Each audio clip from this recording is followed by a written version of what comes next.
بسم اللہ الرحمن الرحیم۔ مرکز الحرمین الاسلامی ستیانہ روڈ فیصل آباد سے فتاوی آن لائن کے ساتھ آپ کا میزبان میاں طاہر حاضر خدمت ہے۔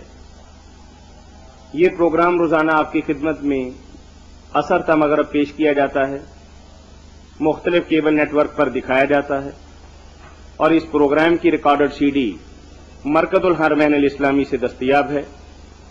اس پروگرام میں براہ راست پوچھے گئے سوالات اور فون کالز کے ذریعے پوچھے گئے سوالات کے جوابات معروف اور ممتاز عالم دین، محقق، مدبر، اتحاد عالمی اسلامی کے داعی شیخ مفتی مولانا محمد اسحاق مدد اللہ العالی خطیب کریمیہ مسجد جال والے مرحمت فرماتے ہیں۔ اگر آپ کو بھی کوئی دینی، معاشی، معاشرتی، کاروباری، خاندانی، طلاق اور میراث کا مسئلہ درپیش ہو اور قرآن و سنت کی روشنی کے اندر آپ اس کا صحیح اور بروقت حل چاہتے ہوں تو ہمارا ٹول فری نمبر نوٹ کر لیجئے 08001177777۔ جی مولانا کال لیتے ہیں۔ جی السلام علیکم۔ وعلیکم السلام جی۔ جی بھائی فتاوی on line G. G فتاوی on line جی۔ ہم جی افغان آباد سے بول رہے ہیں۔ جی جی ارے ہاں آتی ہے G B C N cable, جی ماشاء اللہ۔ تو ہم دیکھتے ہیں جی 3 دن سے ایک ہی سی ڈی لگا رہے ہیں بی سی این والے جی، وہی جو جس میں آپ کا وہ ذکر آ رہا اس تھا۔ میں تھوڑی ہماری کوتاہی ہے، انشاءاللہ آئندہ ایسے نہیں ہوگا جی۔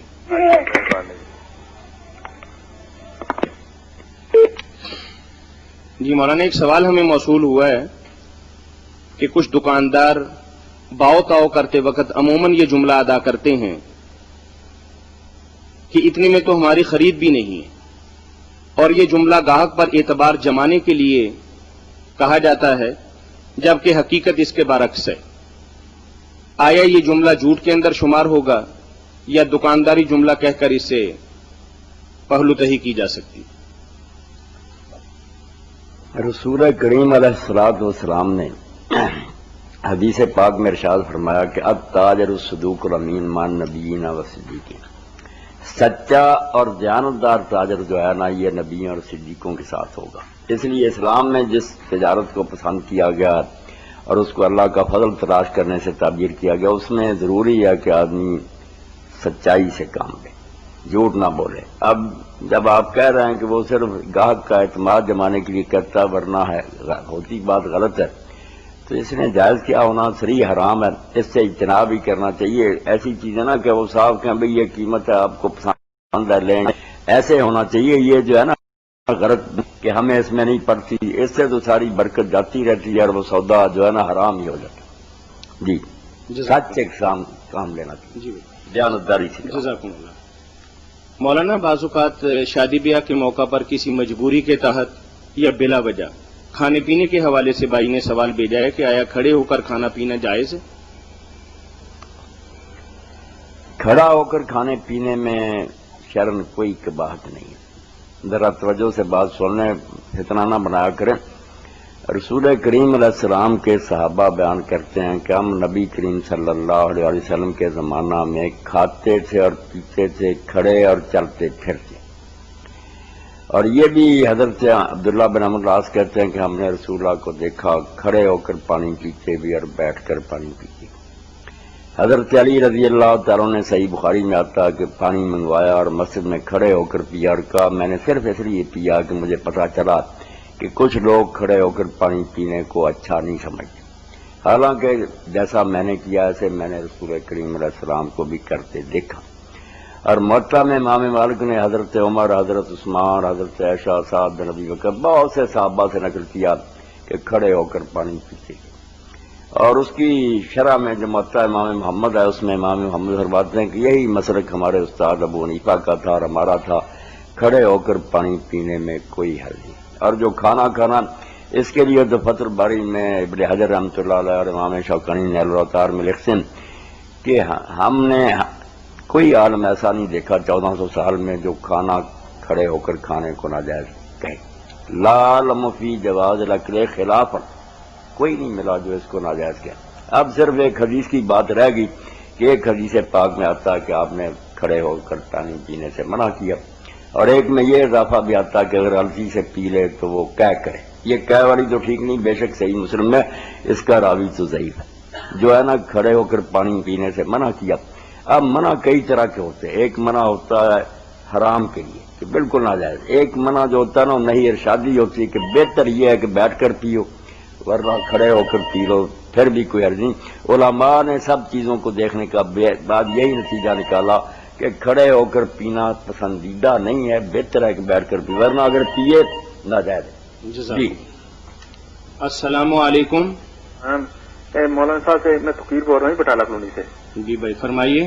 مجھے پوچھنا جو امانتاً کسی کو دفن کرتے ہیں، امانتاً کسی کو دفن کرنا کا حساب کتاب ہوتا ہے؟ اس کے بارے میں تھوڑا سا عرض کر دوں کہ چند دن پہلے مولانا نے بڑی وضاحت کے ساتھ بتایا تھا کہ امانتاً دفن کرنا شرعی اعتبار سے تو کوئی مسئلہ ہے ہی نہیں. یعنی کسی کو کہیں اللہ نے جگہ دے دی تو وہی جگہ اس کی ہے. تو باقی ریکارڈڈ سی ڈی آپ کو مرکز سے مل بھی جائے گی تو مولانا آپ کے لیے جواب بھی دے رہے ہیں. ہاں میرے بھائی یہ سوال پیدا ہوا ہوگا نا، وہ یاسر عرفات مرحوم کو لوگوں نے امانتاً دفن کیا اور کہتے ہیں کہ بیت المقدس میں دفن کرنا. اللہ وہ وقت لائے کہ مسجد اقصی میں ملے، مگر یہ امانتاً دفن کرنا بالکل دین میں نہیں، کسی مسلک میں نہیں. یہ لوگوں نے اپنی طرف سے گڑھی ہے بات کہ ہم نے امانتاً دفن کر دیا.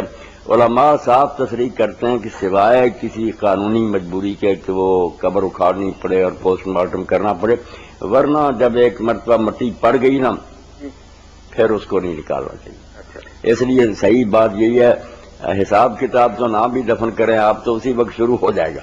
یہ کوئی بات نہیں کہ دفن کرنے سے شروع ہوتا. جو لوگ میرے بھائی دفن نہیں ہوتے ان کو درندے کھا جاتے ہیں، آگ میں جل جاتے ہیں. کئی امتیں دفن ہی نہیں کرتی، جلا دیتی لاشیں. تو حساب تو سب کا ہوتا، اس بارے میں آپ فکر مند نہ ہو.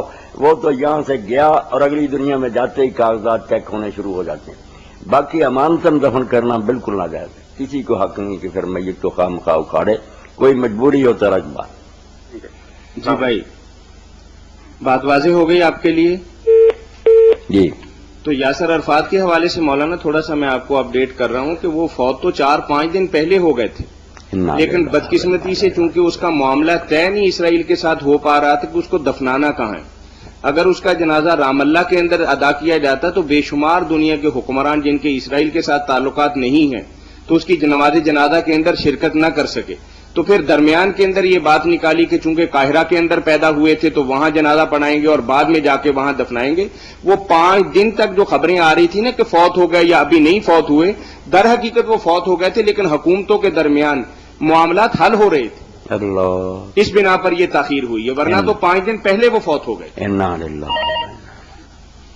جی السلام علیکم. جی وعلیکم السلام. رمضان شریف کا چاند 2-29 کے ہو سکتے ہیں کہ 3 بھی ہو سکتے ہیں؟ رمضان کا چاند تو ایک ہی ہوگا نا. وہ قمری مہینے کے مسلسل چاند 3 ہو سکتے ہیں 29 کے. جی یعنی اسلامی مہینے کے کبھی مہینے 29 کے لگاتار یہ پوچھ رہے ہیں نا آپ؟ 3 ہو سکتے ہیں. جی جی جی ہو سکتے ہیں، ایسا حکم میں آیا اور آنکھوں سے دیکھا ہو جاتے ہیں. اس لیے اس کا کوئی منظمت نظام نہیں، جو اپنی طرف سے پیش گوئیاں کرتے رہتے ہیں یہ غلطی ثابت ہوتی ہیں. یہ کبھی 30 کے بھی ہو جاتے ہیں لگاتار، کبھی 29 کے ہوتے ہیں. اسی لیے روایت پر آپ نے اس کا مدار رکھا نا کہ دیکھ کر روزے رکھو اور دیکھ کر عید کرو. یہ عرب ممالک میں تو ایک بڑی گمراہی پھیل گئی نا کہ انہوں نے انگریزی طریقے سے نا جو قمری مہینے ان کو بھی اس طرح بنا لیا کہ ایک 30 کا اگلا 29 کا، پھر آدھے 30 کے آدھے 29. اور اس گڑبڑ کی وجہ سے کبھی ایسا بھی ہوا کہ ان کے منہ پر جوت پڑا، 28 کو چاند نظر آ گیا، پھر انہوں نے اعلان کیا کہ اچھا ایک روزہ بعد میں شرمندے ہوتے. بالکل بے دین ہیں لوگ. جو اللہ رسول کا حکم ہے کہ رویت سے تم شروع کرو روزے رکھنا، رویت سے عید کرو، اس پر ہی دار و مدار رکھنا چاہیے. لوگ کھلی آنکھوں سے دیکھا کرتے تھے، شوق تھا، کمیٹیاں بن گئی، ٹی وی کی خبر پر لوگوں نے انحصار کر لیا، چھوڑ ہی دیا وہ نیک کام کے. اونچی عمارتوں پر لوگ چڑھتے تھے، کھلے میدانوں میں جا کر دیکھتے، شوق ہوتا تھا کہ رمضان کا چاند دیکھیں. تو چاند کا قصہ ہی انہوں نے ختم کر دیا. بس آ جائے گی اطلاع کبھی آدھی رات کو آتی ہے، کبھی روزے رکھے ادھر یہ کھلوا دیتے ہیں، کبھی بعد میں پتا چلتا ہے کہ حکومت نے زبردستی اعلان کروایا تھا. اللہ ہی وارث ہے ان لوگوں کا. چاند دیکھ کر کرنا چاہیے. چاند جو ہے نا لگاتار ہو سکتا ہے بھائی 29 کا بھی اور 30 کا. سب ایک اور سوال ہے میرا جی فرمائیے. کہ کیا چاند دیکھنے کے لیے ہم زمین کی سطح سے 2, 4, 10 میل اوپر جا کے بھی دیکھ سکتے ہیں؟ نہیں، ایسا نہیں کرنا چاہیے. اچھا جی. جو اپنا افق ہے نا، جب سیدھا صاف آسمان اور ہم دیکھتے ہیں کنارہ، وہاں دیکھنا چاہیے اپنی زمین پر کھڑے ہو کر. اس کو کہتے ہیں نا مطلع. اس طرح سے ہم اوپر چلتے جائیں گے تو چاند کہیں نہ کہیں نظر آ ہی جائے گا مغرب کی طرف، تو یہ غلط ہوگی بات. ایسا نہیں کرنا چاہیے. آپ زمین پر ہی رہیں، جب نظر آ جائے گا نا زمین پر رہتے ہوئے. اس لیے اختلاف مطالعے تو اب ایک جغرافیہ یہ کہ وہ زمانہ گیا جب کہتے تھے اگر مغرب میں چاند نظر آئے تو مشرق کے لوگ بھی، اتنی بڑی زمین ہے سب لوگ جانتے ہیں، رات دن کا فرق پڑ جاتا. کیسے ایک جگہ کے دیکھنے سے ساری دنیا کرے؟ سیدھی سی بات ہے کہ آپ صاف آسمان کو دیکھیں جو آپ کا مسئلہ ہے. جب وہاں چاند آپ کو نظر آ جائے تو آپ عید کریں. اور مصنوعی وحدت کی ضرورت نہیں. کچھ لوگ یہ کہتے نہیں سارے ایک دن کریں، تو پھر ایسا بھی انتظام کرے کہ ساری دنیا ایک ہی وقت فجر پڑے، ایک ہی وقت زور پڑے. کیا تماشا ہے؟ ہمارے یہاں دن ڈال جائے گا. ابھی سعودیہ میں فجر کا وقت ہی ہوگا، کیسے وہ ہمارے ساتھ زور پڑے گی؟ اللہ کے بندو، جو اللہ تعالیٰ نے نظام بنایا اس کے مطابق کام چلنے دو. کوئی یہ مصنوعی وحدت کی ضرورت نہیں. وحدت دلوں میں ہونی چاہیے کہ یہ مسلمان اپنے آپ کو دست واحد کے آزاد سمجھیں، ایک عمارت کی اینٹیں سمجھیں، ایک ہو جائیں، مل جائیں. اس کی کوئی فکر نہیں کرتا. یہ جعلی جو ہے نا وحدت کی عید اکٹھی ہو، یہ ہو، اس کے لیے سوچتے رہتے. شیخ یہ سطح زمین کے حوالے سے تھوڑا سا ایک سوال ہے. یہ 22ویں منزل پہ جا کے ہم دیکھتے ہیں، یہ بھی سطح زمین کے اندر ہی شمار ہوگا؟ یہ تو سطح زمین، یہ کوئی گل نہیں. یہ بات تو زمین میں ہے نا، اوپر اٹھ جانا خدا میں، یہ نہیں. جزاکم. جی بھائی کچھ اور پوچھیں گے آپ؟ بڑی مہربانی، شکریہ. جی اللہ فضل فرمائے. جی مولانا ہمیں ایک سوال موصول ہوا ہے کہ عورت کے لیے جی جی السلام علیکم. وعلیکم السلام. مولانا صاحب بول رہے ہیں؟ جی بول. میں بیٹھا ہوں، فرمائیں. ہیلو. جی جی فرمائیں نا، میں سن رہا ہوں. ہیلو. جی مولانا آپ کی بات سن رہے ہیں بھائی، فرمائیے کیا کہیں گے آپ؟ مولانا سے کیا پوچھنا پسند کریں گے؟ جناب گزارش ہے کہ مسئلہ پوچھنا آپ سے. آپ پوچھے ہیں؟ سر مسئلہ یہ ہے کہ میں نے ایک آدمی سے 2 ایکڑ زمین لی ہے 2 سال کے لیے. اس کو میں نے اس کو 1,20,000 روپیہ دیا ہے. جب وہ مجھے زمین واپس کرے گا، پیسے واپس کرے تب اس کو میں زمین دوں گا. آیا کہ جی میرے جائز ہے یا نہیں؟ آپ نے 1,20,000 روپیہ کسی کو قرض دیا ہے؟ جی کسی کو قرض دیا ہے 1,20,000؟ 1,20,000 دیا اس کو، اس سے 2 ایکڑ زمین لیا. جب تک واپس نہیں کرے گا میرے پیسے میں اس کی زمین استعمال کروں گا. یہ حرام ہے. یہ آپ سود ہی کھا رہے ہیں نا، یہ بالکل نہ جائے. اچھا جی. ہاں، وہ 1,20,000 کے دباؤ پر ہی آپ سے زمین کاشت کر رہے ہیں. جب تک وہ نہیں دے گا آپ اس سے نفع اٹھاتے رہیں گے. یہ خالص سود ہے بھائی، اس میں کوئی شبہ نہیں. اچھا جی. ہاں اب اس کے حل کو ہے، مطلب ابھی میں نے اس کو 1 سال 2 سال پورے ہو گئے ہیں، جو ہو گیا اس میں کیا کروں گا؟ بہتر تو یہی ہے کہ جو اس کی آمدنی ہوئی ہے نا، آپ نے اگر اس میں محنت کی ہے کچھ تو اس کی اجرت لے لیں، کرایہ وغیرہ ٹھیکہ. باقی وہ آمدنی تو اس کو دینی چاہیے. آپ کا کوئی حق نہیں تھا اس شے کی آمدنی پر.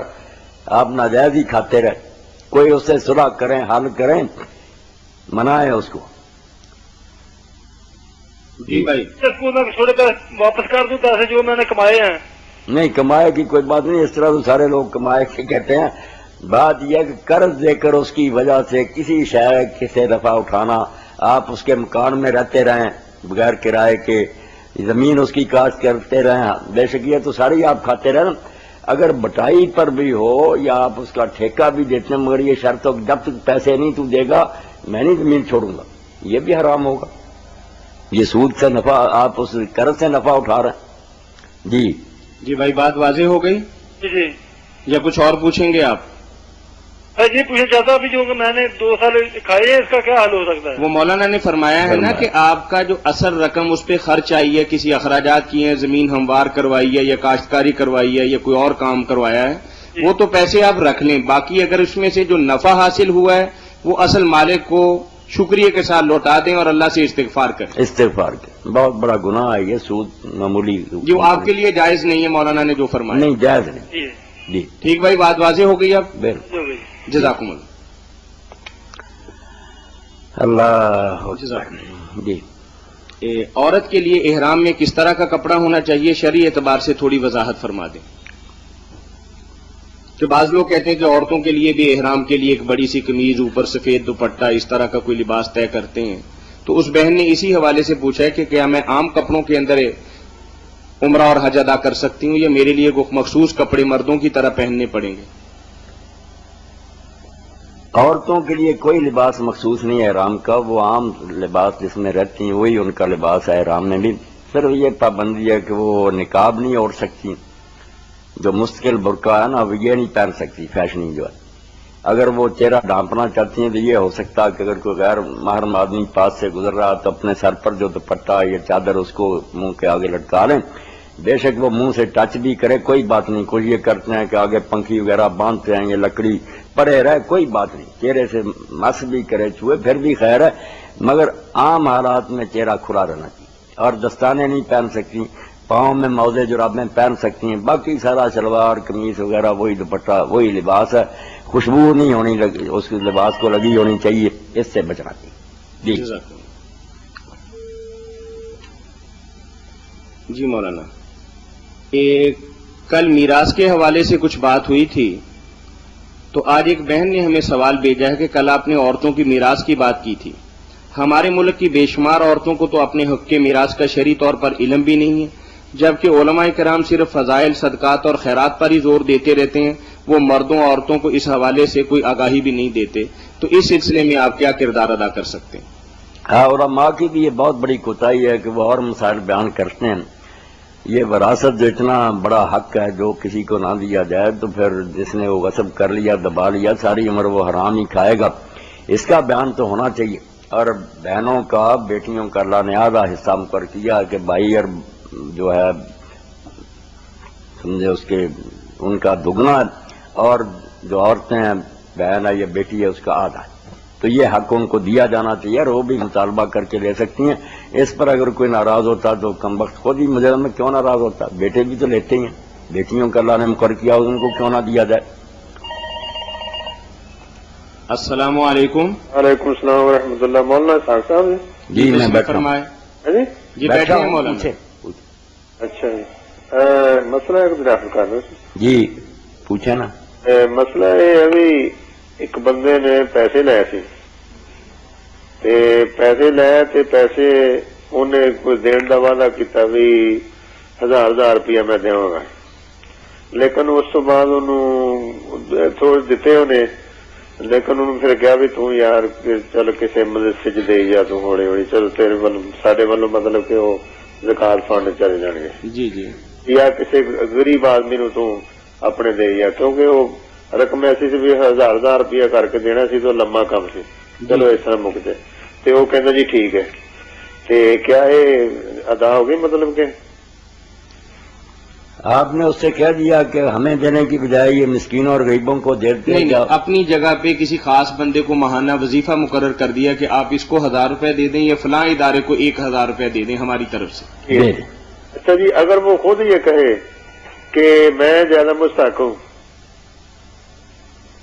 وہ مقروض ہی کہے کہ میں ہی زیادہ مستحق ہوں، آپ مجھے ہی چھوڑ دیں. جی جی، میں پہلے تو ایسے ہی کہا، ٹھیک ہے جی، لیکن پھر ایسا کہنے لگا بھی میں بھی جی زیادہ مستحق ہوں، میں بھی غریب ہوں. تو پھر کیا ہے؟ پہلے تو آپ نے کہا تھا کہ اس ادارے کو یا اس آدمی کو دے دیا کرو، وہ بھی ٹھیک تھا، وہ آپ کی طرف سے زکات دیتا رہا، وہ ادا ہوتی رہی. اب اگر وہ کہتا کہ میں مسکین ہوں اور واقعی وہ مسکین ہے، آپ کے علم میں بھی مسکین ہے، تو آپ اس کو بھی دے سکتے دے سکتے. نہیں پیسے تو اس نے دے رہے ہیں میرے. نہیں، وہی میرا مطلب ہے کہ اس کو حساب میں شمار کر لینا. یعنی وہ دکان ہماری ادا ہو گئی ہے. ہاں ادا ہو. آپ اس کو کہہ دیں کہ آ گئی بھائی آپ کی طرف سے رقم، وہ اس کو دے دیں. یہ ایک اور مسئلہ ہے، یہ جو علماء کہتے ہیں نا پہلے آپ اس کے ہاتھ پر اپنی طرف سے نئے پیسے رکھیں، پھر وہ آپ کو دے، پھر آپ کہہ دیں چلو میں نے دیا. یہ تو ڈرامہ، کوئی بات نہیں. اگر وہ صحیح معنوں میں مستحق ہے نا تو آپ اس کو کہہ دیں کہ بھائی آپ فکر مند نہ ہو، اب ہماری رقم سمجھے ادا ہو چکی. ایک اور ہے جی کہ کیا 29 تاریخ کو کوئی اعتکاف بیٹھ سکتا ہے؟ ہاں بیٹھ سکتے ہیں. اب تو 29 ختم ہی ہو گئی، سورج غروب ہونے والا. یعنی بیٹھ سکتا ہے؟ بیٹھ سکتا تھا نا، صبح سے بیٹھتا شام تک. حدیث سے ثابت ہے؟ کون سی بات؟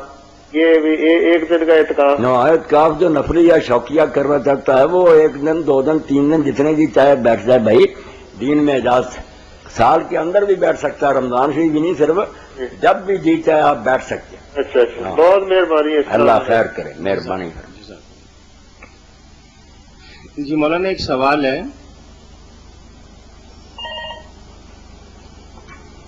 السلام علیکم۔ وعلیکم السلام حضرت، میں نے کل بھی آپ سے ایک سوال کیا تھا، وہ یہ تھا کہ جو سویٹ سر کا کام کر رہے ہیں اور مختلف برانڈ کے ساتھ اصل کمپنی کے تھوڑی سی نقل کر کے بیچیں، آپ نے کہا کر سکتے ہیں حضرت۔ اس میں اب اصل مسئلہ یہ آتا ہے کہ جو سپاری ہے زیادہ اس کی فروخت ہوتی ہے، جی جی، تو اس کو ڈاکٹر یہ کہتے ہیں کہ جو اسے کینسر ہوتا ہے، تو کوئی بھی ایسی چیز ہے جو اس کو آپ غلط یا اس کا صحیح استعمال نہ ہوتا ہو، اس کو فروخت کرنا کیا وہ درست ہے؟ یہ سپاری ہے نا، وہ پان سپاری مارکیٹ کے اندر بچے کھاتے ہیں، تو اس جی کے بارے میں جدید تحقیق یہ ہے کہ وہ کینسر کا مرض پھیلاتی ہے، جی سر۔ تو اس کے حوالے سے وہ کہتے ہیں کہ ہم تو چونکہ بنا رہے ہیں جی سر۔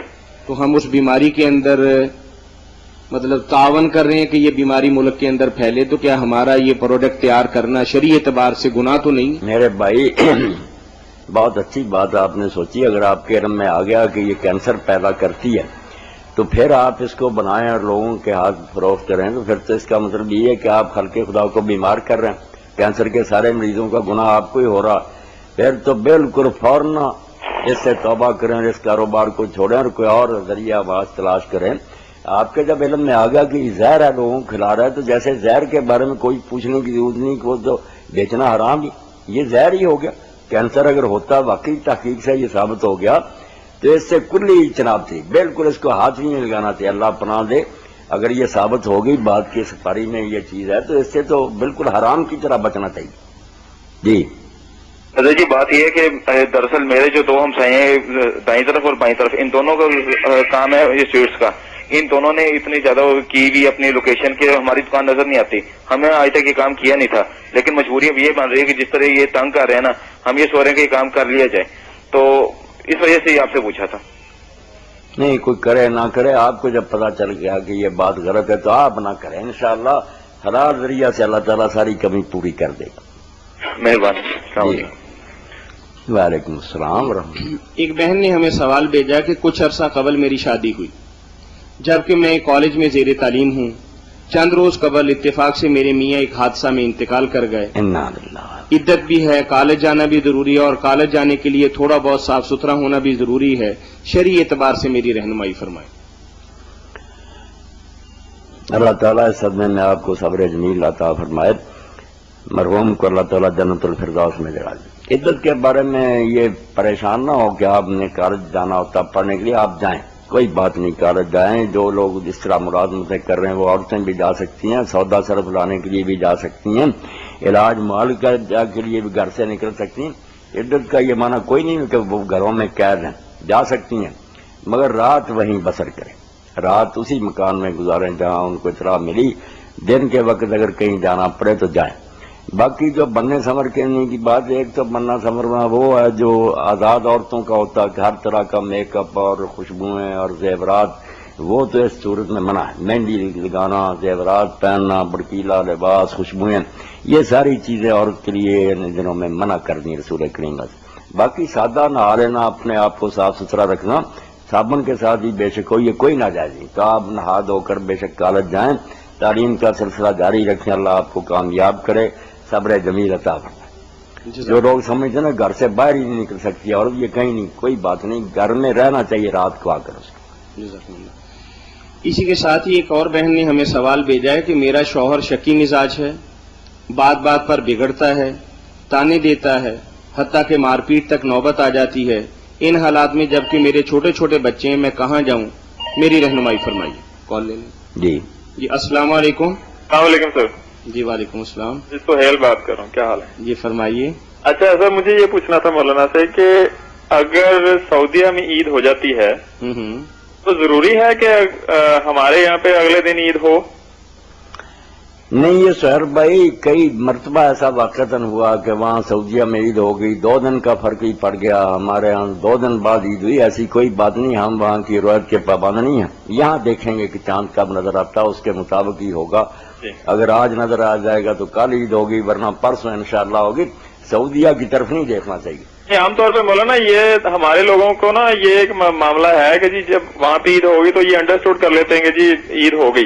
نہیں، یہ اپنی طرف سے کر لیتے ہیں بات. کبھی 1 دن کا فرق پڑتا، کبھی 2 دن کا فرق پڑا. نہیں، رمضان کے روزوں کی ابتدا میں تو مولانا ہم نے 2 دن کا فرق ڈالا ہے، لیکن عید میں میرا خیال ہے کہ تاریخی اعتبار سے یہ بات ثابت ہے کہ ہم نے 2 دن کا فرق کبھی نہیں ڈالا.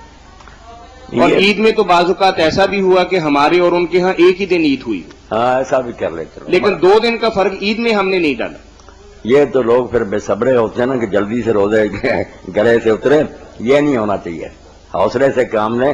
30 بھی ہو جائیں گے تو اللہ کی مہربانی ہے. بہت اچھی بات. کون جانتا ہے آئندہ یہ بابرکت دن نصیب ہوں گے یا نہیں.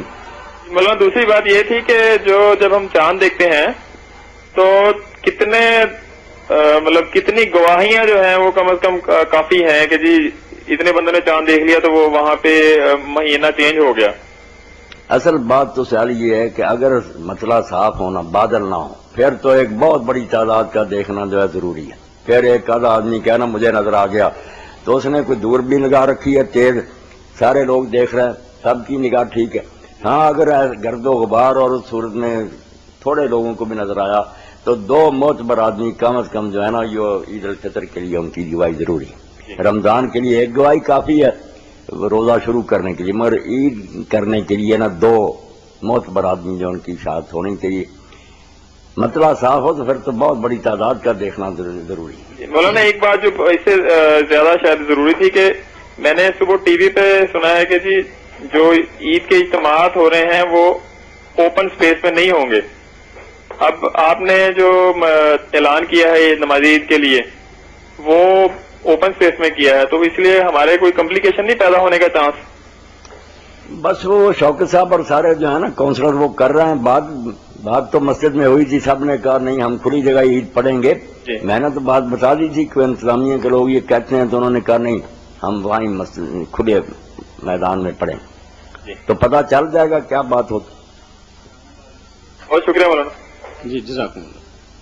مولانا بعض اوقات سعودی عربیہ میں 30 روزے ہوتے ہیں اور ہمارے ہاں چاند دیکھنے کے بعد صحیح طریقے سے بھی 29 روزے ہوتے ہیں، تو آپ اس طریقے کو کس نظر سے دیکھتے ہیں؟ میں نے تو جو بات کہی نا کہ جیسے حضرت عبداللہ ابن عباس رضی اللہ عنہ کے غلام گئے شام، زمانہ تھا حضرت معاویہ رضی اللہ عنہ کا، وہاں اس نے اپنی آنکھوں سے چاند دیکھا. لے لے جی جی جی فرمائیے. ہاں. السلام علیکم. السلام علیکم. جی وعلیکم السلام.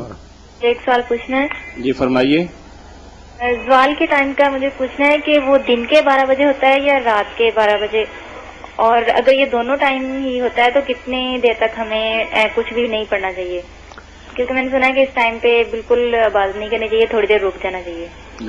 ہاں میری بچی، یہ جو زوال کے بارے میں لوگ پوچھتے ہیں کہ زوال رات کو بھی ہوتا، ان کی سادگی پر ہنسی آتی ہے کہ زوال کہتے ہیں سورج کا آدھے آسمان سے آگے ہٹ جانا، جو ہے نا ٹل جانا اپنی جگہ. جب سر پر ہوتا ہے نا آدھا دن ہوتا ہے، نصف النہار. جب اس سے ٹل جاتا ہے یعنی سایہ بڑھنا شروع ہو جاتا ہے، ہم کہتے ہیں دن ڈھل گیا. اسی کو عربی میں کہتے ہیں زہارت الشمس، کہ سورج اپنی جگہ سے زائل ہو گیا. زوال ٹل جانے کو کہتے ہیں، اپنی جگہ سے ٹل گیا. کسی مصیبت اور آفت کو نہیں کہتے جیسے ہم لوگ سمجھیں. رات میں ایسا کوئی وقت نہیں آتا. رات میں نہ سورج ہوتا، نہ آدھا دن ہوتا، نہ وہ اپنی جگہ سے. یہ صرف دن میں ہوتا کہ دن میں سورج اوپر اٹھتا جاتا ہے. جب بالکل سر پر چلا جاتا ہے آدھا دن، نصف النہار، اس سے جب 1 انچ بھی آگے ہٹ گیا دن ڈل گیا، زور کا وقت شروع ہو جاتا. تو جب بچی زوال ہو جائے نا، سارے لوگوں کو سمجھنا، یہ کئی اہل علم بھی کہتے ہیں زوال جب ہو جائے کہ سورج ہٹ گیا اپنی، اس وقت تو نماز شروع ہو جاتی. آدھے دن کے وقت منع ہوتی ہے. زوال ہونا تو منع رکھتا کہ سورج جو ہے وہ ڈل گیا، پھر تو اجازت ہوگی نفل پڑھیں، نمازیں پڑھیں. باقی یہ سن لیں کہ ان وقتوں میں ہر قسم کی بات منع نہیں. قرآن مجید پڑھ سکتے ہیں، درود شریف پڑھ سکتے ہیں، ذکر کر سکتے ہیں. جس نماز میں سجدہ ہے نا کہ آدمی سجدہ کرتا، وہ نمازیں سورج نکل رہا ہو، سر پر ہو، غروب ہو رہا ہو، ان وقتوں میں منع. بس یہ مسئلے کا مطلب ہے. باقی ذکر اذکار قرآن پاک آپ جو جی چاہے پڑھتی رہیں، وہ کسی وقت منع نہیں. رات میں تو کوئی ایسا وقت آتا ہی نہیں جب کوئی ناجائز وقت ہو. وہ تو مغرب سے لے کر فجر تک جتنے جی چاہے نفل پڑھیں، قرآن پڑھیں. رات کو کوئی مکروہ وقت نہیں. جی اور جو ہیلو جی جی پوچھیے.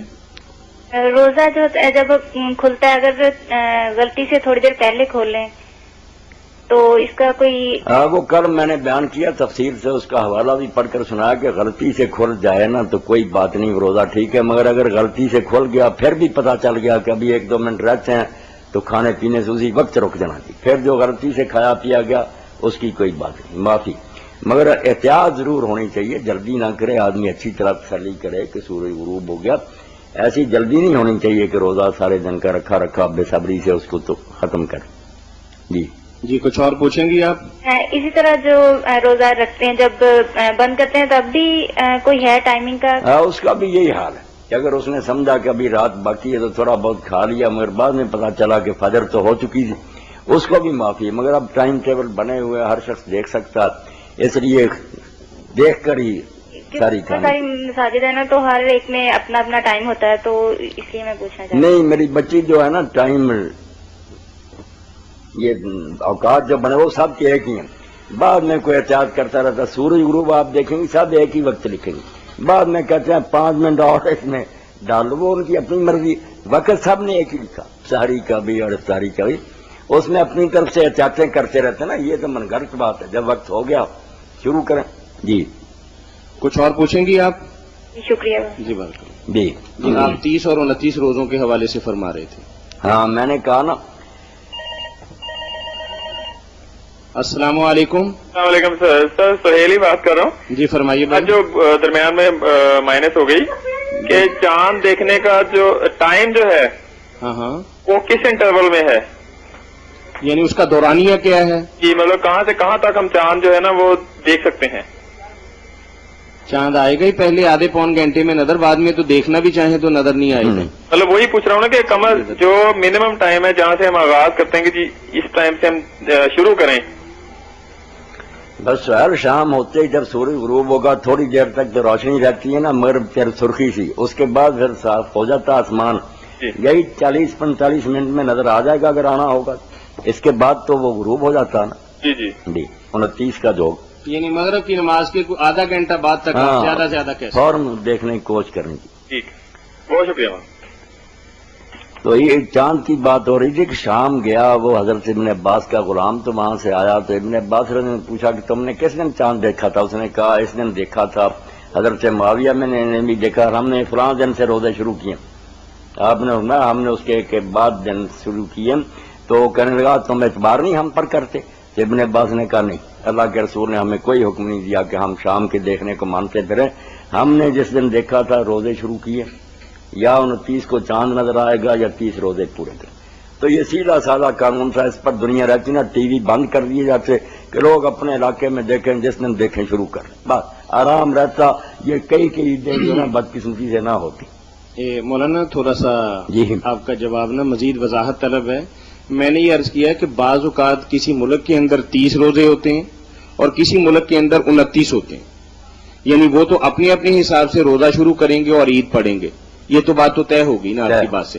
لیکن بعض اوقات ایسا ہوتا ہے کہ رویت ہلال کے صحیح دیکھنے کے عین مطابق بھی کسی ملک کے اندر 30 روزے ہوئے اور کسی کے اندر 29 ہوئے. اس کا کوئی حرج نہیں. اگر وہاں ایسا ہی ہوا نا سچ مچ چاند اسی طرح نظر آیا تو ٹھیک ہے، وہ 29 ہی کریں گے، 30 کریں. وہ پابند نہیں کہ دوسروں کے دیکھنے کے مطابق 30 پورے کرتے. صحیح بات. جی جزاکم اللہ. ایک بہن نے سوال بھیجا تھا، میں پہلے بھی پڑھا ہے کہ میرا میاں شکی مزاج ہے، بات بات پر بگڑتا ہے، تانے دیتا ہے، مار پیٹ تک نوبت آتی ہے، میرے چھوٹے چھوٹے بچے ہیں، نباہ بڑا مشکل ہے، تو شریعت کی روشنی میں میری رہنمائی فرمائیے. میری بہن آپ ایک ابتلا اور آزمائش میں مبتلا ہے، اس کے لیے شریعت کی روشنی اب کیا بتائیں. شریعت تو اس کو یہ کہتی ہے عاشروہن بالمعروف، کہ بیویوں کے ساتھ اچھے انداز سے گزران کرو. اور اللہ کے رسول علیہ السلام نے فرمایا کہ سب سے بہتر مسلمان وہ ہیں جن کا سلوک اپنے گھر والیوں سے اچھا. یہ تو اگر وہ اللہ کے دین کو مانتا تو اس کو اللہ سے ڈرنا چاہیے. اس کی بھی بیٹیاں کل وہ کسی کے گھر جائیں گی پھر ان سے بدسلوکی ہو تو کیسے محسوس کرے گا؟ خوف خدا محسوس کرے. اللہ کے رسول نے اپنے آخری خطبہ میں یہ فرمایا کہ یہ اللہ کی امانت ہے جو تم لیتے ہو بچیاں، تو اللہ کی امانت کے ساتھ ظلم. باقی آپ صبر سے ہی کام لیں. اب ٹھیک ہے بچے ہیں جیسے کہہ رہے ہیں، کدھر جائیں گی آپ؟ اگر آپ ان کو چھوڑ کر جائیں بچے برباد ہو جائیں گے. یہی مسئلہ لے کر تو حضرت خولہ آئی تھی جس کا قرآن مجید میں سورہ مجادلہ میں ذکر ہے، اس کے خاوند بھی اوس بن صامت کچھ اپسٹ تھے ذہنی طور پر، انہوں نے کہہ دیا تو میرے لیے اس طرح حرام ہے جس طرح میری ماں، یہ زہار تھا عرب میں۔ اب اس کے بعد کوئی گنجائش نہیں تھی، وہ کہتے تھے ماں کہہ دیا رکھ نہیں سکتا، کوئی حل نہیں اس کا۔ تو حضور کے پاس آئی، روئی کہ میں بوڑھی ہو چکی ہوں، میں نے پیٹ میں یہ بچے اٹھائے، اپنی چھاتیوں سے دودھ پلایا، اب وہ کسی قابل ہوئے ہیں تو اس نے خبتی نے مجھے کہہ دیا ماں کیا کروں؟ حضور نے فرمایا بس یہی ہے پرانے دستور کے مطابق، اب نہیں تو اس کے گھر میں رہ سکتی۔ وہ بڑی روئی جھگڑی، اس نے کہا اللہ سے کوئی حل مانگے ہیں، یہ کوئی حل نہیں، اس عمر میں کدھر جاؤں؟ تو اللہ نے پھر اتار دی صورت کہ میں نے سن لیا اس عورت کی بات جو اپنے خاوند کے بارے میں جھگڑ رہی ہے، چلو 60 مسکینوں کو کھانا کھلا دو، غلام آزاد کر دو، 60 روزے معاف۔ جی السلام علیکم۔ وعلیکم جی، فتاوا on line. G فتاوا on line. جی مولانا صاحب سے ایک سوال تھا کہ اگر فرض نمازیں جو دن میں ہوتی ہیں جی جی ان کے یہ تو ٹھیک ہے فرض نمازوں کے، تو باقی جو ان کے بعد جو نفلی نماز ہم پڑھتے ہیں سنت یا نفل وغیرہ، کہ ہر 2 رکعت کے بعد سلام پھیرنا چاہیے یا کہ 4 اگر پڑھ رہے ہیں تو 4 پوری پڑھ کے سلام پھیرنا چاہیے؟ میں نے آپ کی بات سمجھ لی کہ فرائض تو ہے نا کہ فجر 2 ہے، کچھ 4 رکھتے ہیں، مغرب 3 ہے۔ سنتوں نفلوں کا آپ پوچھ رہے ہیں کہ کیا 2 پڑھنی بہتر ہیں یا وہ ایک سلام سے 4 بھی پڑھ سکتے ہیں؟ جی تو عموماً لوگ زور کی پہلی 4 رکھتے ہیں جو ہیں ان کو اکٹھا پڑھتے ہیں، مگر صحیح بات جو ہے وہ یہی ہے کہ رسول کریم علیہ السلام نے یہ اصول بیان فرمایا کہ صلاۃ اللیل والنہار مثنی مثنی، رات اور دن میں جب بھی نماز شروع کرو 2 سلام کو پھر 2 شروع کر لو، اور یہی بات حضرت عمر رضی اللہ عنہ نے اپنے زمانہ خلافت میں منبر پر ارشاد فرمائی، کسی نے اختلاف نہیں کیا، اس لیے علماء اور ائمہ کی زیادہ تعداد یہی کہتی ہے کہ 2 پر سلام کہا جائے تو زیادہ بہتر ہے۔ 2 دفعہ یعنی کہ پڑھنا؟ 2 4 بھی پڑھنی ہے نا، 2 پڑھیں سلام کہہ دیں پھر 2 شروع کریں۔ ٹھیک۔ اور مولانا صاحب یہ دوسرا سوال ہے کہ ہیلو جی جی اگر عید جمعے کے دن ہو، عید اگر جمعے کے دن آئے تو عید کے بعد جمعہ وہ فرض رہتا ہے یا نہیں؟ وہ بھی پڑھنا ہے، جی وہ بھی پڑھنا، جمعہ معاف نہیں ہوتا، جمعہ فرض ہی رہے گا پھر بھی عید جمعے کے دن بھی ہو۔ صحابہ اس میں بڑی تفصیل کے ساتھ مولانا نے نا، ایک دوست کا سوال آیا تھا تو بڑی تسلی اور تشفی کے ساتھ مولانا نے وضاحت فرمائی تھی، یہ غالباً 24 یا 25ویں رمضان کے پروگرام کے اندر آپ CD میں دیکھ سکتے ہیں، اور اس کی CD آپ کو مرکز الحرمین الاسلامی سے دستیاب بھی ہے۔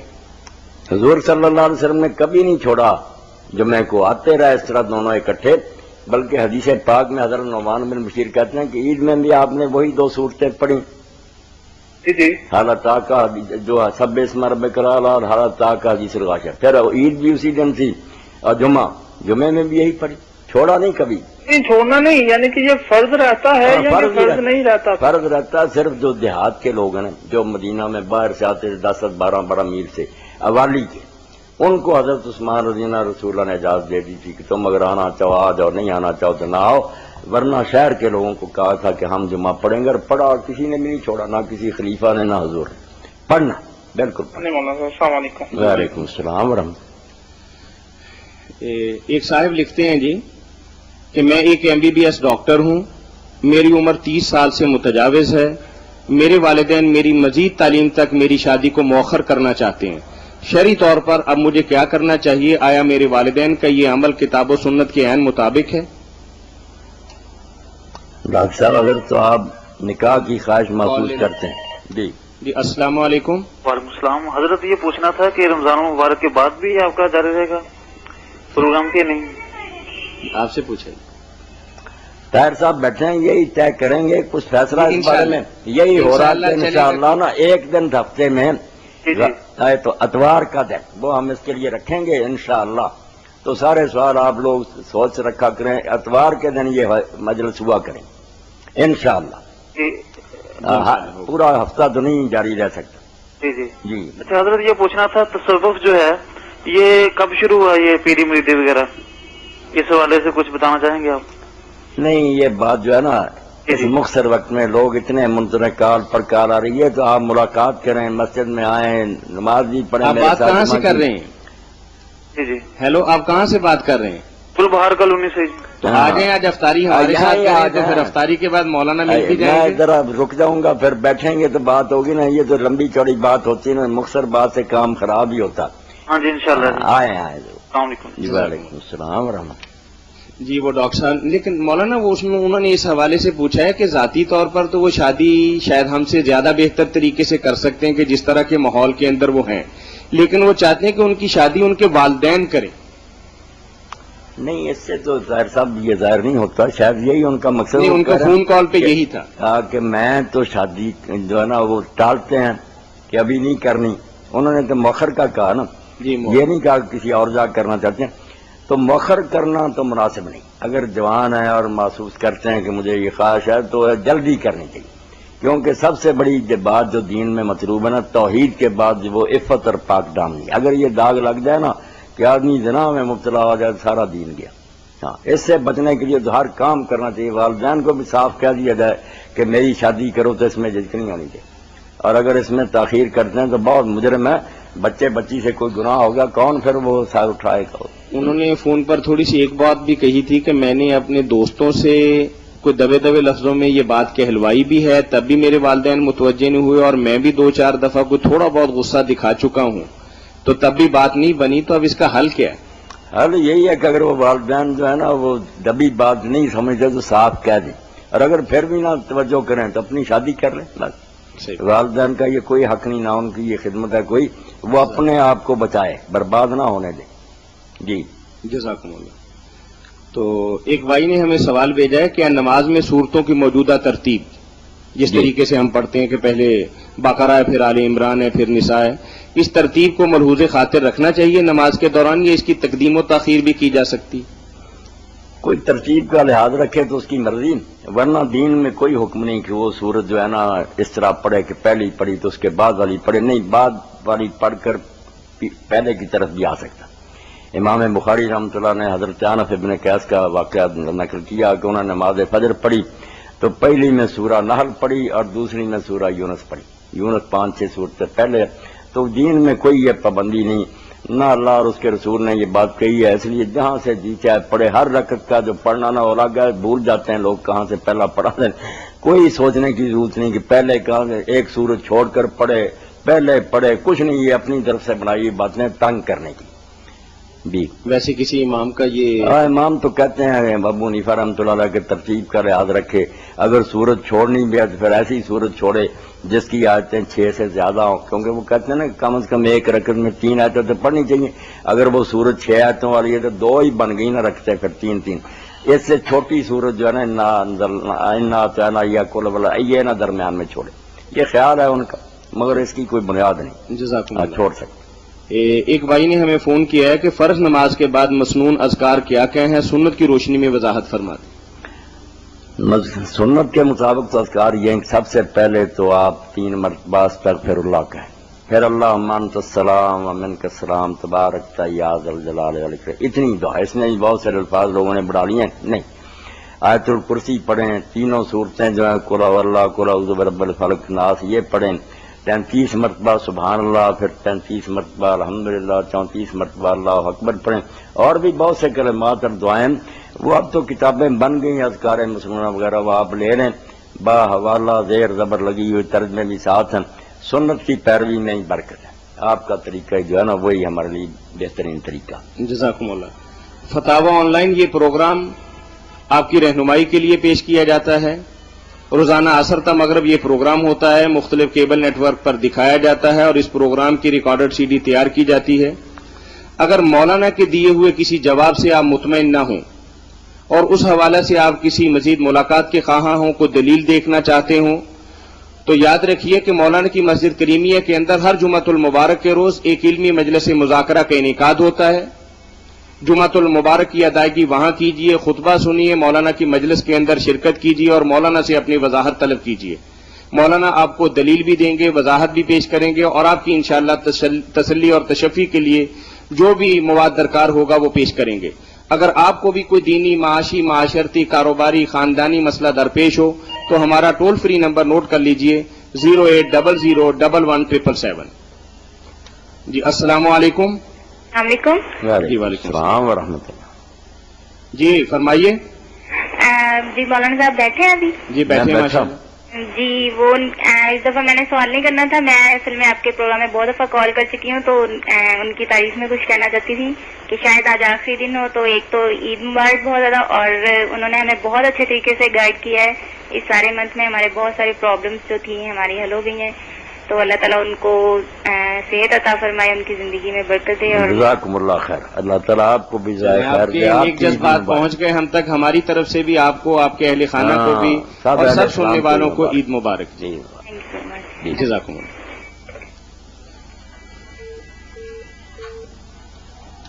ایک حدیث کی وضاحت چاہیے جی. ایک صاحب نے اور پوچھا ہے کہ یہ حدیث صحیح بھی ہے یا نہیں, کہ نبی کریم صلی اللہ علیہ وسلم کا فرمان ہے کہ جیسی قوم ہوگی ویسے ہی ان پر حکمران مسلط کر دیے جائیں گے.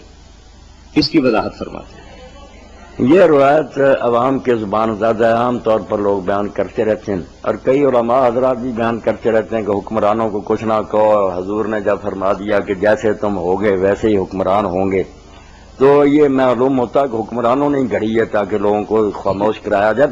رسول کریم علیہ السلام نے ایسی کوئی بات نہیں. بالکل یہ جعلی اور موضوع روایت ہے. حضور پاک کا نام لے کر جھوٹ بولا جا رہا. آپ نے کوئی ایسی بات نہیں کہی. کبھی موسیٰ علیہ السلام اور ہارون جیسے لوگ ہوتے ہیں, ظالم فرعون اوپر مسلط ہو جاتا. کوئی یہ کلیہ نہیں, نہ کوئی دین کی یہ بات ہے. ظالموں نے اپنے لیے جواز کرا کے لوگوں کا ہمیں کیا کہتے ہو, تم ہی خراب ہو, تم پر اسی لیے ہم مسلط ہیں. بناوٹی بات. جی اس کا حقیقت کے ساتھ کوئی نہیں. بالکل سلسلۃ الحدیث ضعیفہ میں علامہ صاحب نے اس کو لکھ کر ساری اس کی حقیقت بیان کر دی کہ موضوع ہے من گھر. ٹھیک ہے جی. پروفیسر شہزاد صاحب جی ہمیشہ ماشاءاللہ بڑی محبت اور عقیدت سے سلام بھی پیش کرتے ہیں آپ کے لیے. آج خود تشریف بھی لائے ہیں, رحمۃ اللہ. اور انہوں نے ایک سوال بھی ہمیں بھیجا ہے کہ کیا کسی کی اصلاح کی خاطر کسی ضعیف حدیث کا سہارا لیا جا سکتا ہے, کیونکہ بعض علماء کا قول ہے کہ ایسا کیا جا سکتا ہے. تو میری رہنمائی فرما دیں. شہزاد صاحب اس بارے میں مناسب طریقہ یہ ہے جو اچھے علماء نے اختیار کیا کہ اس کو حدیث کیا کرنی بیان کرنا چاہیے. اگر کوئی ضعیف روایت آپ نے پڑھی ہے نا اور وہ اچھی ہے, دین کے مطابق ہی ہے, اس میں کوئی خرابی نہیں نظر آتی, تو یہ نہ کہیں کہ رسول اللہ نے یہ ثواب بیان فرمایا, یہ عذاب بیان کیا. اس کو ویسے کہیں کہ روایت میں ایسا آتا ہے, علماء بیان کرتے ہیں, کتابوں میں ایسا لکھا ہوا, اس طرح جیسے علماء کہتے ہیں کہ یروا قیلا, یوں کہا جائے کہ کہا جاتا ہے, بیان کیا جاتا ہے. یہ بوجھ اٹھانا جو ہے نا کہ حضور نے فرمایا اگر وہ الفاظ آپ کے نہیں ہیں, ثابت نہ ہوئی بات, تو آپ جہنم گئے. حضور نے فرمایا جس نے ایسی بات کی جو میں نے نہیں کی, میرا نام والی تبوا مکہ دو میں نہ, وہ یہاں ہی ٹھکانا بنا لے پھر دوزخ میں.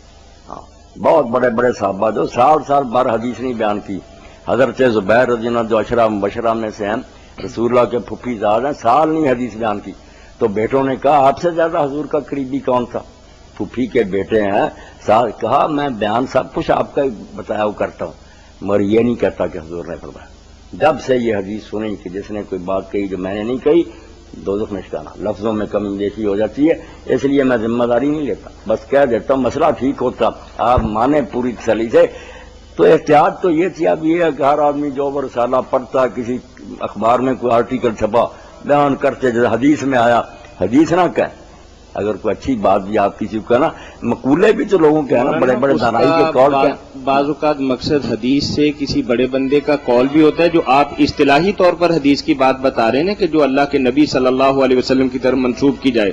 اس بات کرنے والے کا بھی مقصد یہ نہیں ہوتا کہ اللہ کے نبی صلی اللہ علیہ وسلم کی طرف منسوب کر رہا ہے, بلکہ کسی صاحب علم کی طرف یا کسی ولی کی طرف یا کسی اچھے انسان کی طرف اس کی نسبت کر کے وہ یہ بات, یعنی بزرگی کی جو بات ہو ہم اس کو حدیث کہہ دیتے ہیں عام حالات کے. نہیں طاہر صاحب, یہ بات آپ ٹھیک ہے, علم والے لوگ جانتے ہیں کہ صحابہ کرام کی باتوں کو بھی لوگ حدیث کہہ دیتے ہیں, بعد میں فرق کر کے. مگر عوام جو ہے نا سارے سننے والے, وہ جب سنتے ہیں نا کہ حدیث میں, آپ کسی ان پڑھ سے پوچھ رہے ہیں, وہ یہی کہا کہ رسول اللہ کی بات. حدیث عام لوگوں کی زبان میں صرف حضور کا ارشاد. وہ صحابی کے قول کو بھی حدیث نہیں کہتے, وہ علماء کی باتیں اور ہیں کہ حدیث ہے, اثر ہے, خبر ہے, وہ الگ کی تشریح ہے. عوام حدیث جب سنتے ہیں رسول اللہ کا ارشاد. اس لیے عالم کو یہی کہنا چاہیے کہ کتابوں میں ایسا آتا ہے, روایتوں میں بیان کیا جائے, اس طرح سیکھا مجہول کہنا چاہیے. جزاکم اللہ. السلام علیکم. جی, ایک بہن نے ہمیں سوال بھیجا ہے کہ یاجوج ماجوج کی حقیقت اور اصلیت کے متعلق قرآن و سنت کی روشنی کے اندر کچھ وضاحت فرما دیں, کیونکہ کتب تفسیر میں مطالعہ سے تسلی اور تشفی کی بجائے بندہ مزید الجھ جاتا ہے. اس بارے میں بیان میں ایک لمبا لیکچر دے چکا ہوں اسی اپنے پروگرام میں. سیریز تیار ہوتی ہیں، اس میں اصحاب الکہف کا بھی ذکر آیا، ذوالقرنین کا بھی آیا، یاجوج ماجوج کا بھی، اور میں نے اس میں یہ بھی ذکر کیا کہ اگر کوئی آدمی اس بارے میں مفصل پڑھنا چاہتا ہے تو مولانا ابوالکلام آزاد مرحوم کی تفسیر ترجمان القرآن میں سورہ کہف دیکھے، یا الگ چھپا ہوا ان کا اصحاب الکہف ورقین، وہ طارق اکیڈمی نے چھاپا بھی، وہ چھاپا وہ حاصل بہت کر لیں. خوبصورت طریقے یہ سے سارا میں نے بیان کر. بہتر تو یہ سیریز تیار ہو رہی ہیں، ہر پروگرام کی لے لیں، انشاءاللہ مسئلہ حل ہو جائے. اس میں باقی سننے کی بات جو ہے یہ کہ یاجوج ماجوج کے بارے میں جیسے ہمارے ذہنوں میں ہے کہ پتہ نہیں کون سی مخلوق ہے، کوئی کہتا وہ گیٹ مٹھی ہیں، بالشتی ہیں، کوئی کہتا نہیں ان کے قد تو بہت پہاڑوں جتنے ہیں، کوئی کہتا ہے کہ ان کے کان اتنے بڑے بڑے ہیں، ایک نیچے بچھا لیتے ہیں بستر کے طور پر، ایک اوپر اوڑھ لیتے ہیں، ہزار بچہ ان کی عورتیں. یہ سب افسانے خرافات ہیں، دین کو بدنام کرنے والی بات. اس کی کوئی حقیقت نہیں. وہ انسان ہے، حضرت آدم علیہ السلام کی اولاد ہیں، نوح علیہ السلام کی نسل ہے، ان کے بیٹے یافس کے 2 بیٹے تھے یاجوج اور ماجوج، ان کی جو نسل دنیا میں پھیلی ہے.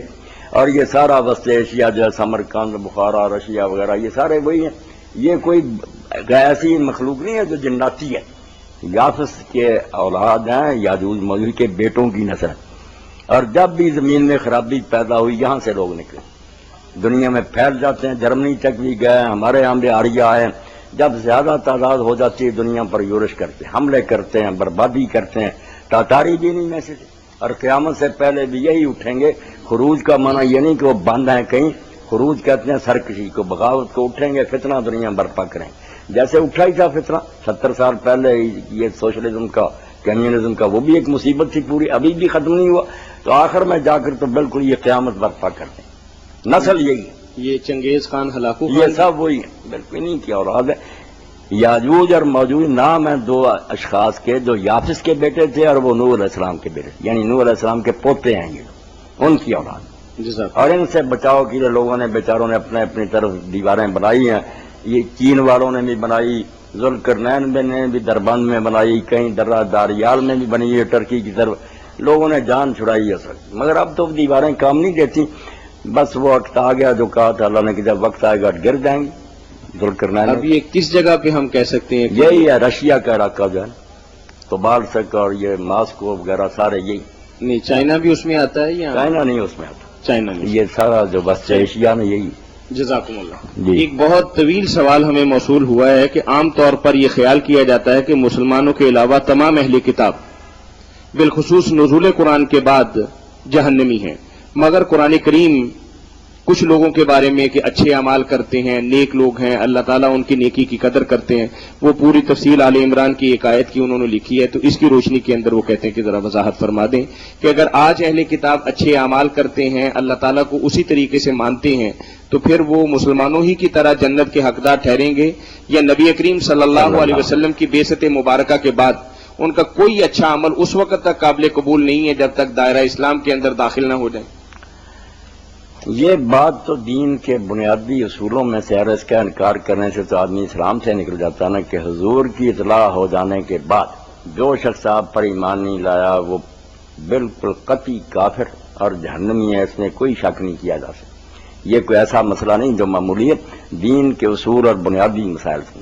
خود رسول کریم علیہ السلام نے قسم فرمایا کہ اس اللہ کی قسم جس کے ہاتھ میں میری جان ہے، جس یہودی اور نصرانی نے میرا سن لیا اور پھر وہ ایمان نہ لایا وہ جنت میں کبھی داخل نہیں ہو سکتا. اس لیے اس میں تو کوئی شک شبہ کی بات نہیں. یہ سب لوگ کافر ہیں، جہنمی.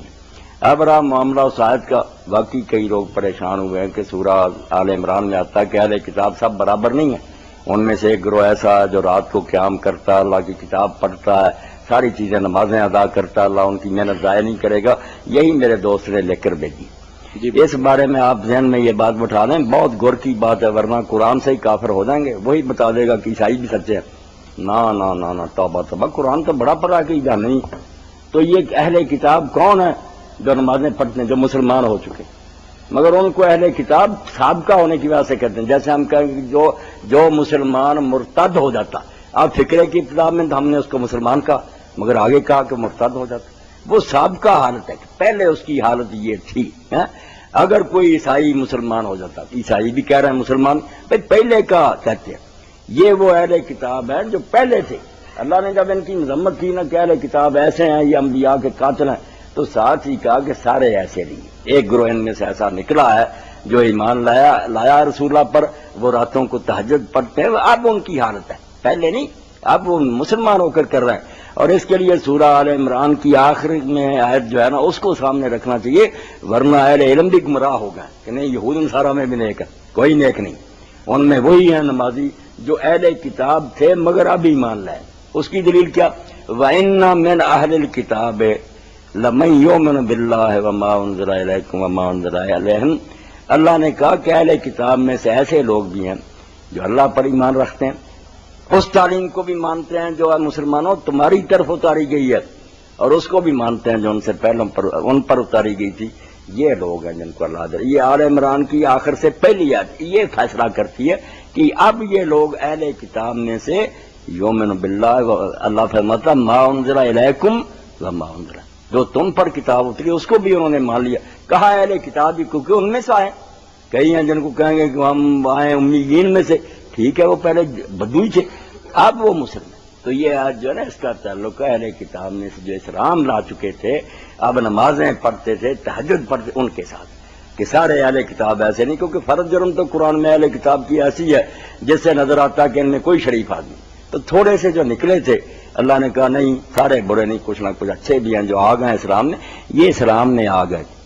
وَإِنَّ مِنْ أَهْلِ الْكِتَابِ لَمَن يُؤْمِنُ بِاللَّهِ وَمَا أُنزِلَ إِلَيْكُمْ وَمَا أُنزِلَ إِلَيْهِمْ خَاشِعِينَ لِلَّهِ لَا يَشْتَرُونَ بِآيَاتِ اللَّهِ ثَمَنًا قَلِيلًا، یہ سچے نکلے جو کسی سے نہیں ڈرے، نہ دنیا کا لالچ کیا، قرآن کو بھی مان لیا، پہلی کتابوں کو، ان کو اللہ تعالیٰ ان کا پورا اجر دے گا۔ تو جہاں جہاں بھی تعریف قرآن میں ملے گی نا اہل کتاب کو، یہ ذہن میں رکھنا کہ وہ ان کی پہلی حالت کی وجہ سے ان کو اہل کتاب کہا، اب وہ اہل کتاب نہیں ہے، وہ اسلام لا چکے ہیں، حضور کے ساتھی ہیں، مگر چونکہ آئے ان میں سے اس لیے کہا جاتا کہ عرب میں سے آئے ہوں یا اہل کتاب میں سے آئے، بات جزاکم اللہ۔ جی بہت ضروری ہے یہ آیت۔ کل ایک بہن نے ہمیں سوال بھیجا تھا تو اتفاق سے بات نہیں آپ سے ہو سکی، تو اس نے سوال کیا تھا کہ اگر والدین بچوں کے حقوق پورے نہیں کرتے تو اس سلسلہ میں بچوں کو قرآن و حدیث کی روشنی کے اندر کیا کرنا چاہیے، وضاحت فرما دیں۔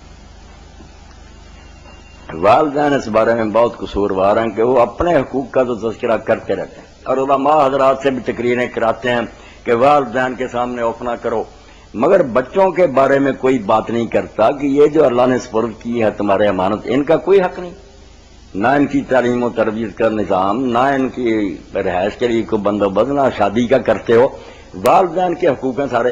تو ایسے ظالم والدین جو انہیں بھی چاہیے کہ وہ اللہ کے دین کو صحیح طرح مانے، اپنے حقوق بھی مانگنے مگر اولاد کے بھی جو حقوق ہیں ان کو ادا کریں۔ اگر کوتاہی کریں جس طرح آپ کے سامنے اف کہنے والا مجرم ہے نا، بچے کے ساتھ بھی ظلم ہوگا تو آپ بھی جہنم میں جائیں گے۔ والدین کو یہ لائسنس نہیں مل گیا کہ وہ اولاد کے ساتھ جو چاہے سلوک کرتے ہیں، کبھی نہیں ایسا کر سکتے۔ سب سے بڑا حکم اللہ کا، اللہ جب کہتا ہے کہ اولاد کی بھی صحیح تربیت کرو، ان کا بھی خیال رکھو۔ جی تو پھر تو مولانا علماء کو بھی دوسرے محاذ کے حوالے سے بڑی تفصیل کے ساتھ بات کرنی چاہیے کہ والدین کی یہ ذمہ داریاں ہیں، ان کو صحیح طریقے سے ادا کریں۔ تو ہم تو صرف بچوں کو ہی کہتے رہتے ہیں کہ آپ کے اوپر یہ فرائض عائد ہوتے ہیں۔ بالکل طاہر صاحب اس کا یہ گلا ٹھیک ہے کہ ہر وقت یہی ہے کہ والدین کے یہ اولاد کا کوئی حق نہیں، وہ بیچارے یوں ہی گر پڑے آسمان سے، تو یہ پلہ برابر کرنا چاہیے، بالکل بتانا چاہیے علماء کو، وہ آتے ہیں اور حدیثیں بھی سنانی چاہیے کہ والدین کے بھی کان کھڑے ہوں کہ ان کے ساتھ بھی اگر ظلم ہوا نا جہنم جاؤ گے۔ جی جی السلام علیکم۔ ہلو جی السلام علیکم۔ وعلیکم السلام۔ جی جی بال کٹوانا گناہ ہے؟ جی فرمائیے۔ جی بال کٹوانا گناہ ہے؟ بال کٹوانا گناہ ہے؟